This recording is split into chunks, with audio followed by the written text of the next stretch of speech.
mengatakan kepadanya, balaghani anna al-Ahnaf ibn Qais rahimahullah qala kunna nakhtalifu ila Qais ibn Asim nata'allamu al-hilma kama nakhtalifu ila al-ulama li ta'allumi al-ilmi qala lahu faqala lahu la a'ud.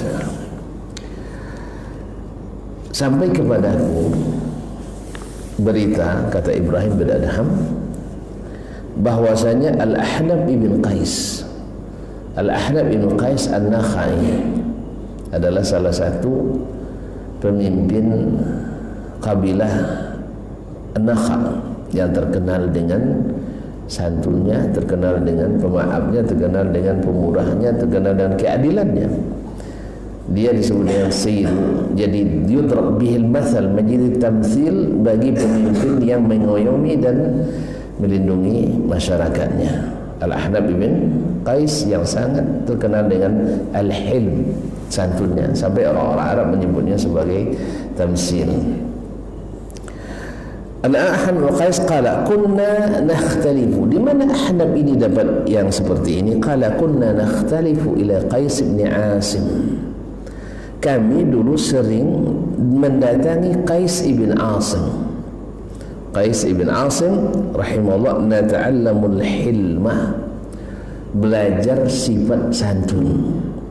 Kama nakhtalifu ilal ulama nata'allamul ilma, seperti kami juga pergi menemui para ulama untuk belajar ilmu. Artinya sebagaimana belajar ilmu ke ulama, maka juga dia belajar hilmu, yaitu sifat santun kepada al-ulama, yaitu orang-orang yang santun. Sebab ilmu ini kaum muslimin, kami ketika belajar di Madinah dulu selalu disebut oleh guru kami, ilmu hadis ini kering. Tahu kering? Koyang, tak tahu juga. Kering. Apa makna kering? Ya lawan basah. Lawan basah. Orang disebut dengan kering, keras. Kalau kering, keras. Ya tidak usah. Tanah kalau sudah kering keras tidak? Kalau basah lembut. Kalau sudah keras bisa ditanami, payah nanamnya, bahaya masukkannya. Jelas? Betul kan? Tapi kalau tanahnya basah, lembut mau menerima, keras susah menerima. Maka benar orang-orang hadis di Madinah itu ditakuti memang. Tapi jangan kasih tahu orangnya. Nah, artinya sesama di sana ada orang hadis itu ditakuti. Pasalnya apa? Keras memang. Dia maunya waktu itu saja. Tetapi alhamdulillah kita punya guru-guru yang hilm, guru-guru yang akhlaknya bisa kita jadi contoh. Banyak. Di antaranya yang paling itu adalah Syekh Adun Musin Abbad, ayahnya Syekh Abdul Razak Al-Abbad Al-Badar. Jadi kaum muslimin dan muslimat dirahmati Allah, kalau sempat beliau ngajar, tapi beliau tidak ngajar saya di fakultas. Pokoknya kalau beliau ngajar, siap-siaplah dapat nilai A. Itu ngajarnya enak, ujiannya ya senang, mudah. Juga kami punya guru di Fakultas Hadis sendiri, Syekh Abdul Aziz bin Muhammad Al-Abdul Latif, penulis kitab Dawabitul Jarh wa Ta'dil. Itu Masya Allah, beliau tak pernah terlambat. Kalau saya terlambat ya, itu saya tak masuk jadi murid yang baik ini menang. Dulu tak pernah terlambat 1 menit pun. Tetapi tak pernah menghambat mahasiswa yang terlambat sekalipun. Sebagian dosen kan dah, silakan masuk, tutup pintu dari luar katanya. Silakan masuk, tutup pintu dari luar. Maksudnya coba tuh masuk, tutup pintu dari luar. Artinya tak boleh. Kalau enggak, beliau dan dari beliau saya ambil ini dan saya terapkan sampai sekarang. Terlambat tak boleh, tetapi bila terlambat saya bolehkan masuk. Paham? pada asalnya, terlambat itu tidak boleh. Tapi kalau terlambat saya maafkan katanya. Silakan masuk. Selama saya masih ada di sini, semenit menjelang bubar kuliah, Anda silakan masuk. Saya hitung hadir. Jelas? Enak ya. Kalau beliau ngajar, orang kadang-kadang kalau dosen suruh kita baca, dicetaknya buku, lalu suruh kita beli. Siapa tak boleh? Nilai C. Oh ada ya. Di kami nggak ada, karena kami dibagi semua bukunya. Alhamdulillah saya tidak ketemu yang seperti itu. Tapi kabarnya ada ya. Kabarnya ada ya. Nah, ya di luar pun, di Mesir pun ada kabarnya. Tapi kami di Madinah karena buku dibagikan gratis semuanya. Nah, beliau pun kalau ngajar, sebagian buku yang tidak dibagikan, beliau yang bagikan gratis. Jadi kalau dia, jadi betul-betul disiapkannya, diberikan gratis semua kita. Pokoknya banyak sekali kesan-kesan yang tak terlupakan bersama beliau. Ketika beliau meninggal umur hanya 55 tahun,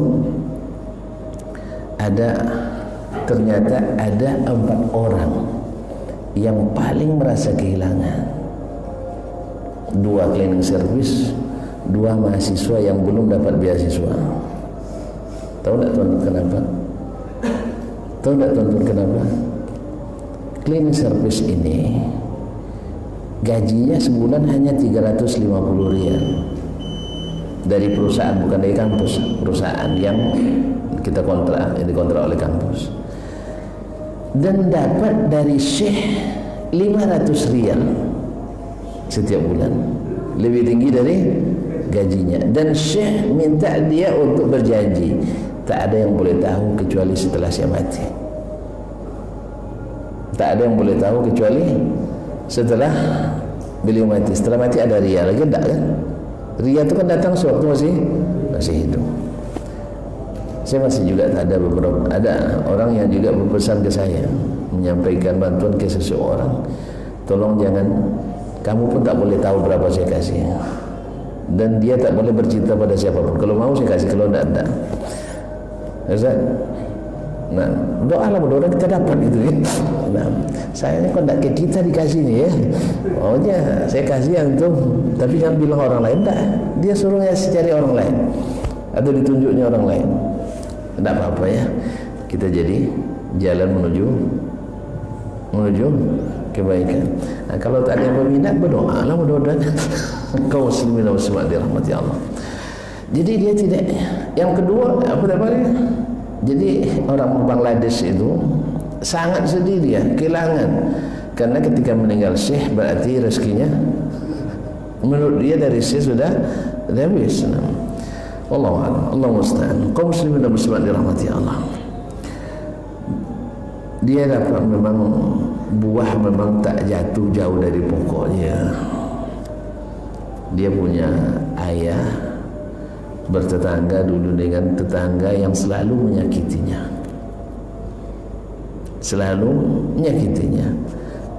punya pun salah, tak punya salah, disapa salah, tak disapa salah gitu ya, diundang salah, tak diundang salah, pokoknya serba salah, disakiti terus. Akhirnya dengan izin Allah mereka bisa bikin rumah di tempat lain. Nah, rumah ini mau dijual, tentu dijual. Ada 2 orang menawar. Pertama ditawarin sama tetangga yang tadi itu, dia tidak mau beli. Habis itu ada 2 orang menawar, satu nawar 300.000, satu nawar 320.000. Bedanya 20.000 cuma satu es krim. Nah, 20.000 rial. Ya lebih kurang 80 juta bedanya. Nah, ayah Syekh ini nanya dulu ke tetangganya yang tadi menyakitinya. Ya fulan, ini rumah mau dibeli oleh 2 orang, si fulan dan si fulan. Kamu pilih bertetangga dengan siapa di antara keduanya? Ternyata dipilih oleh tetangganya itu yang nawarin 300, yaitu ditinggalkan yang 320.000. Coba yang dia berikan kepada yang nawar lebih murah. Dia tidak menyimpan dendam sama sekali pada tetangga tadi. Kalau kita enggak sengaja juga tanya, siapa yang kau benci di antara keduanya? Akhirnya dijual sama orang tu. Ini enggak, ditanya siapa yang kau suka. Akhirnya dia tunjuk, dia tidak sebutkan harganya, dia tunjuk yang itu. Akhirnya dia berikan, walaupun dia rugi sekitar 80 juta. Demikian.